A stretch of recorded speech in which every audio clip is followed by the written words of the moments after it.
Novak Djokovic ಅವರು Hellenic tennis ಚಾಂಪಿಯನ್ಶಿಪ್ನಲ್ಲಿ ಪ್ರಶಸ್ತಿ ಗೆಲ್ಲುವುದರೊಂದಿಗೆ 101ನೆಯ ಪ್ರಶಸ್ತಿಯನ್ನ ಗೆದ್ದು ಜಿಮ್ಮಿ ಕಾರ್ನರ್ಸ್ ರೋಜರ್ ಫೆಡರರ್ ಬಳಿಗೆ ಬಂದರು.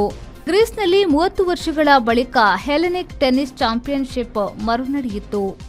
ಸೆರ್ಬಿಯಾ ದೇಶದ ನೋವಾಕ್ ಜಾಕೋವಿಕ್ ಅವರು ಫೈನಲ್ನಲ್ಲಿ ಲೊರೆನ್ಜೊ ಮುಸೆಟ್ಟಿ ಅವರನ್ನ ಸೋಲಿಸಿ ಚಾಂಪಿಯನ್ ಆದರು. ಇದು ಅವರ 101ನೆಯ ಪ್ರಶಸ್ತಿಯಾಗಿದೆ.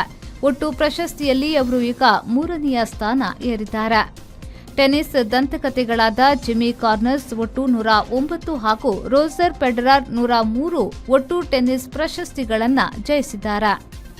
ಕಜಕಸ್ತಾನದ ಎಲೆನಾ ರಿಬಾಕಿನಾ ಟೆನ್ನಿಸ್ ಬಾಳ್ವೆಯ ಮೊದಲ ಎಟಿಪಿ ಪ್ರಶಸ್ತಿ ಗೆದ್ದಿದ್ರು.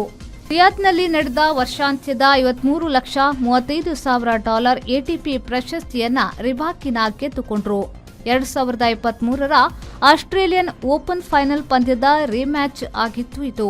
ಅಲ್ಲಿ ಸಬಲೆಂಕಾ ಚಾಂಪಿಯನ್ ಆಗಿದ್ರು. ಅದಕ್ಕೆ ಮೊದಲು ರಿಬಾಕಿನಾ 2022ರ ವಿಂಬಲ್ಡನ್ ಗ್ರ್ಯಾಂಡ್ ಸ್ಲಾಮ್ ಚಾಂಪಿಯನ್ ಆಗಿದ್ರು.